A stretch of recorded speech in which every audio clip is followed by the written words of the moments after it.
आप बाहर जाना चाहते हैं, मैं तो जा रहा हूँ भाई। कहाँ जाना चाहते हैं, किस तरह जाना चाहते हैं, वीडियो को एंड तक लाजमी देखिएगा, क्योंकि हमने एक एक डिटेल डिस्कस करनी है। वो डिस्कस किस तरह करनी है कि जिस तरह आप मेरे सामने बैठे हैं और आप मेरे से क्वेश्चन कर रहे हैं। क्वेश्चन नंबर 1 क्या है कि मैं पाकिस्तान का शहरी हूँ, मेरे पास ग्रीन पासपोर्ट है। अब कौन से ममालिक हैं, कौन से मुल्क हैं जो मुझे एक्सेप्ट करेंगे। कनाडा तो मैं जा नहीं सकता आजकल, ठीक है। यूके, अमेरिका, इवन के यहाँ तक हमने रिसर्च किया है कि हमें यूएई का पासपोर्ट भी, यूएई का वीज़ा भी नहीं मिल रहा।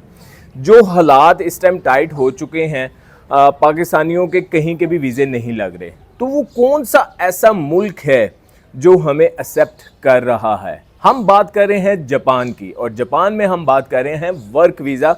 उन्होंने एक ऐसी जिसे कहते हैं ना, पाकिस्तानियों के लिए, सिर्फ और सिर्फ पाकिस्तानियों के लिए एक ऐसी ऑप्शन निकाली है कि जिसमें आप as a Pakistani citizens apply कर सकते हैं।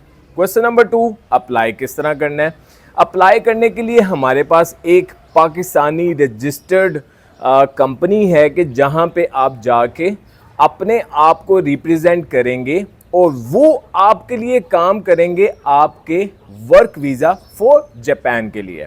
अब जापान जाने के लिए जाहिर बात है टिकट आपने खरीदनी है, वीज़ा आपको चाहिए। तो वीज़ा आपके लिए कौन ढूंढेगा।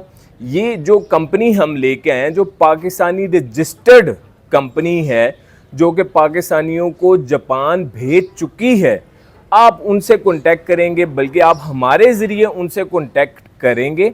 वो आपको कुछ सिखाएंगे, और वो क्या सिखाएंगे, किस लिए सिखाएंगे और किस तरह आपका वर्क वीज़ा लगेगा, ये सब कुछ आपका एक टोटल समझ लें कि सेशन होगा। उस सेशन में सबसे ज़्यादा मेन चीज़ क्या है।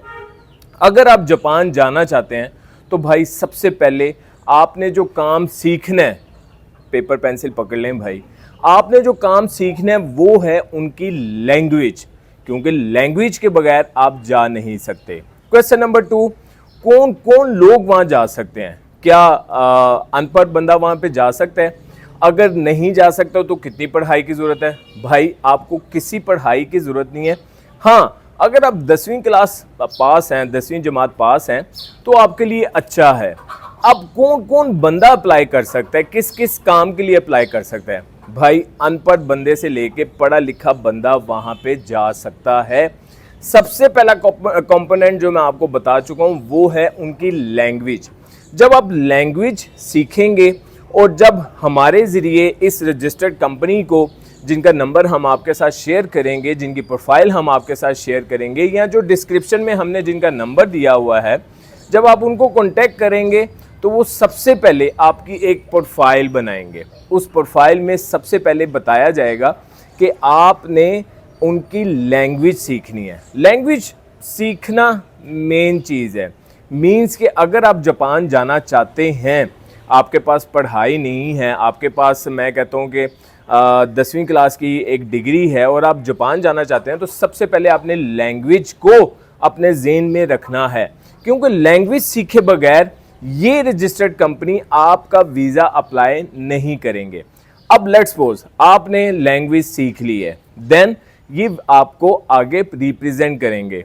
आप कोई भी जॉब करना चाहते हैं, आप स्टोर कीपर की जॉब करना चाहते हैं, आप वहाँ पे लेबर की जॉब करना चाहते हैं, आप वहाँ पे पेट्रोल पंप पे काम करना चाहते हैं, आप वहाँ पे पढ़ी लिखी जॉब करना चाहते हैं, आप वहाँ पे कुछ भी करना चाहते हैं, तो एक आपकी प्रोफाइल बनती है। प्रोफाइल में सबसे ज़्यादा मेन चीज़ होती है आपकी सीवी और कवर लेटर।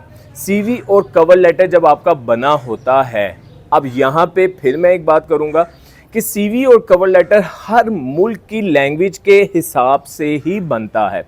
जब आपका सीवी और कवर लेटर बन जाता है तो फिर आपकी कन्वर्सेशन होती है। अब उस कन्वर्सेशन में जिस तरह हम अपने बचपन की अगर बात करें तो कहा जाता था कि भाई इंग्लिश आना लाजमी है, तो अब वो दौड़ नहीं है, क्योंकि अब मेरे हाथ से जिस मुल्क में हम जा रहे हों वहाँ की लैंग्वेज आना ज़रूरी है।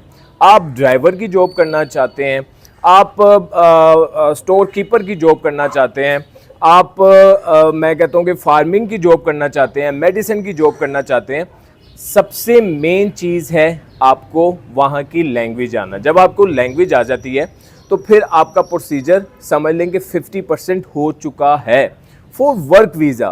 क्योंकि ये उन्होंने जो एक टेक्निकल पासपोर्ट टेक्निकल जॉब निकाली है, टेक्निकल जॉब में उनकी एक जॉब नहीं है, उनकी सैकड़ों जॉब्स हैं।